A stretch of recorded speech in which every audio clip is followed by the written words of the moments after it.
Dubai के अरबपति ससुराल में गरीब बहू की सुकून की नींद। दोपहर के 2 बज रहे हैं। सूरज जैसे आसमान से आग के गोले बरसा रहा है। मीरा के कच्चे मकान के अंदर छत से धूप छनकर फर्श पर आ रही है। मीरा पसीने में पूरी तरह भीगी हुई हाथ के पंखे को तेजी से हिला रही है। उसकी आंखों के नीचे काले घेरे साफ दिख रहे हैं और वो कई रातों से सोई नहीं है। हे सूरज देवता, बस करो। क्या आज ही हमें भस्म कर दोगे?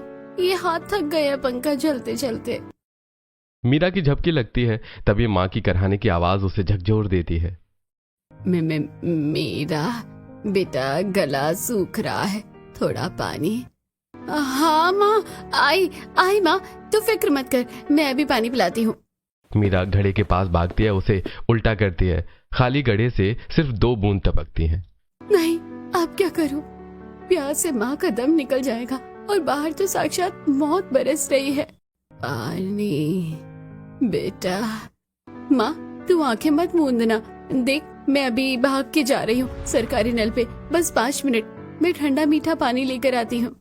मीरा नंगे पैर सड़क पर दौड़ रही है। उसके पैर जल रहे हैं। सरकारी नल पर औरतों का शोर और गाली गलौज चरम पर है। पीछे हट कलमुही, पहले मेरी बाल्टी भरेगी।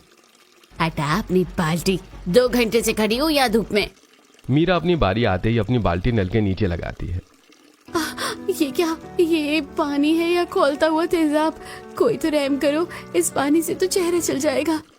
मीरा जलता हुआ पानी लेकर लड़खड़ाते कदमों से लौट रही है। तभी चचेरा भाई शराब के नशे में झूमता हुआ सामने आता है। तो हमारी महारानी साहिबा पानी ढो रही है। ला देखूं तो कितना कीमती पानी है इसमें।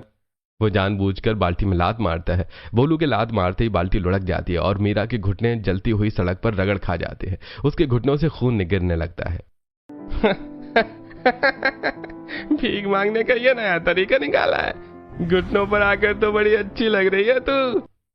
भैया, ये पानी माँ के लिए था, वो प्यास से मर रही है। क्या आपको जरा भी रहम नहीं आता? क्या हम इंसान नहीं है? रहम की बातें मत कर। तू और तेरी माँ हमारे टुकड़ों पर पल रही हो और हमें ही ज्ञान दे रही हो। चल निकल यहाँ से। मीरा कांपते हाथों से अपनी खाली बाल्टी उठाती है। अपनी टूटी चप्पल को पैरों की उंगलियों में फंसाकर घसीटते हुए चलने की कोशिश करती है। नहीं मीरा, गिरना मत, माँ इंतजार कर रही है। सूरज देवता, आज ही सारा हिसाब बराबर करोगे क्या? एक तो घर में पंखा नहीं, ऊपर से बिजली कटी है और ये रास्ता है कि खत्म ही नहीं हो रहा। दोपहर की लू किसी चाबुक की तरह मीरा के चेहरे पर पड़ रही है। भूख और पानी की कमी की वजह से उसे सामने की सड़क हिलती हुई दिखाई दे रही है। आंखों के आगे अंधेरा छा रहा है। नींद का झोंका उसे बार बार पीछे खींच रहा है। हे भगवान, आंखें जैसी भारी हो रही है। बस मन कर रहा है कि इसी जल्दी सड़क पर लेट जाऊं और सो जाऊं। पर इस बदनसीब के नसीब में नींद कहाँ? अगर मैं सो गई तो मेरी माँ प्यासी मर जाएगी। उसे सड़क पर पानी का भ्रम होता है। वो उसे पकड़ने के लिए झपटती है और फिर से औंधे मुंह गिर जाती है। छिले हुए घुटनों से ताजा खून बहने लगता है और घर की ओर वो बढ़ती है। बस माँ, थोड़ी देर और, बस थोड़ा सा रास्ता। माँ इंतजार कर रही होगी। मीरा घर पहुंचती है। माँ को पानी पिलाने के बाद मीरा फूकनी से चूल्हे में फूंक मार रही है। धुआं उसकी आंखों में घुस रहा है, जिससे उसकी पहले से लाल आंखें और भी जलने लगी हैं। हे भगवान, गरीब के घर में जब चूल्हा चलता है तो पेट की आग तो बुझती है, लेकिन ये शरीर झुलस जाता है। काश इस दुनिया में कोई कोना ऐसा होता जहाँ बस थोड़ी सी ठंडक होती, बस थोड़ी सी। ये आंखें झपकी जा रही है, नींद का ऐसा रेला आ रहा है कि बस यहीं गिर जाऊं। रोटी बनाते बनाते मीरा का सिर चूल्हे की ओर झुक जाता है। उसे इतनी तेज नींद आ रही है कि उसे होश नहीं रहता कि उसका हाथ जलती आंच के कितने करीब है। तभी माँ की करहाने की आवाज उसे फिर से झकझोर देती है। गरीब के नसीब में चैन की नींद तो मौत के बाद ही लिखी है शायद। यहाँ तो पलक झपकना भी गुनाह है। जैसे तैसे रोटियां बनाकर शाम ढलती है, लेकिन रात के नाम पर सिर्फ अंधेरा मिलता है। उमस इतनी कि दीवारों से आग निकल रही है। बिजली न होने की वजह से मच्छरों का झुंड मीरा और उसकी माँ पर हमला कर देता है। बेटा मीरा, तू सो जा थोड़ी देर। तू दिन भर से भाग दौड़ कर रही है, थक गई होगी। सो जा मेरी बच्ची। माँ, नींद कहाँ आती है ऐसी गर्मी वाली रातों में? ऐसा लगता है जैसे ये जलती हुई दीवारें हमें निगल जाएगी। शरीर टूट रहा है, आंखें मूंद रही है, पर इस गर्मी और मच्छरों ने तो जैसे चैन से मरने का हक भी छीन लिया है। माँ, बस दुआ करो कि कल सुबह या तो हम जिंदा ना बचे या फिर ये गर्मी थोड़ी कम हो जाए। रात भर मीरा और उसकी माँ गर्मी और मच्छरों से लड़ते हुए करवटें बदलती रही। सुबह की पहली किरण अभी खिड़की से झांक ही रही थी। रात भर की उमस के बाद सुबह के 5 बजे मीरा की आंख अभी लगी ही थी कि दरवाजे पर जोर जोर से लातें पड़ने लगती हैं। चाचा पुनीत नशे में धुत होकर आए हैं। उनके हाथ में शराब की बोतल है। वो लात मारकर दरवाजा खोलते हैं। चाची कांति पीछे खड़ी मीरा का सामान बाहर फेंकने लगती है। अरे उठ रे मुफ्त खोरो, पहचान के नहीं साले तो माँ बैठी, निकलो यहाँ से, बहुत देर हो गए मुफ्त की रोटियां तोड़ते हुए। चाचा जी रहम करो, अभी तो धूप भी बहुत तेज है, माँ को बहुत तेज बुखार है, वो खांस रही है, हम इस हालत में उन्हें लेकर कहाँ जाएंगे। रहम रहम क्या हलवे में डाल के खाएंगे? तेरे बाप ने जो कर्जा लिया था उसके बदले ही कमरा आज से हमारा हुआ। चलो और फुट यहाँ से। पुनीत भाई, अपनी इस बीमार बहन को कहाँ भेजोगे इस तपती धूप में? थोड़ा तो कलेजा पसीने दो। जहाँ मर्जी जाओ, मर जाओ या भीख मांगो, हमें मतलब नहीं। चल मीरा उठ, अपनी इस बीमार माँ को और बाहर निकाल। चल चल निकल, वरना घसीट कर बाहर फेंक दूंगा।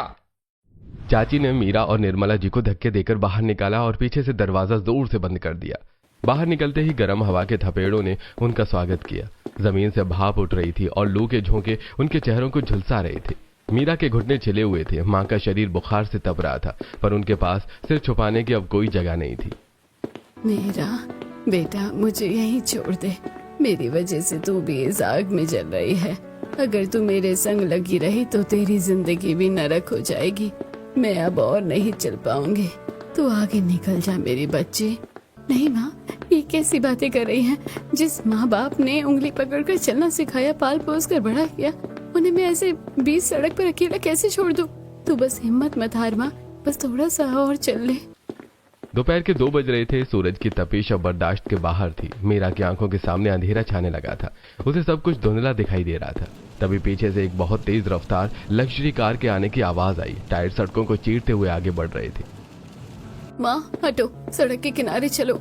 मीरा ने भागने की कोशिश की, लेकिन निर्मला जी की कमजोरी और उनके लड़खड़ाते पैरों ने साथ नहीं दिया। माँ का पैर फिसला और वो सीधे उस तेज रफ्तार गाड़ी की चपेट में आ गई। एक जोरदार टक्कर हुई और निर्मला जी हवा में उछलकर सड़क की दूसरी तरफ जा गिरी। माँ नहीं, कोई बचा, मेरी माँ को बचा। गाड़ी के टायर घिसटने की तीखी आवाज, स्क्रीचिंग साउंड गूंजी और कार कुछ दूरी पर जाकर रुकी। मीरा पागलों की तरह दौड़कर माँ के पास पहुंची, जो खून से लथपथ जमीन पर पड़ी हुई थी। माँ नहीं, कोई बचा, मेरी माँ को बचा, कोई है यहाँ, मेरी माँ को देखिए। गाड़ी का दरवाजा खुला और एक लंबा प्रभावशाली नौजवान बाहर निकला। आर्यन। उसके चेहरे पर घबराहट साफ दिख रही थी। वो दौड़कर मीरा और उसकी माँ के पास पहुंचा। मीरा अपनी माँ का सिर अपनी गोद में लेकर पागलों की तरह रो रही थी।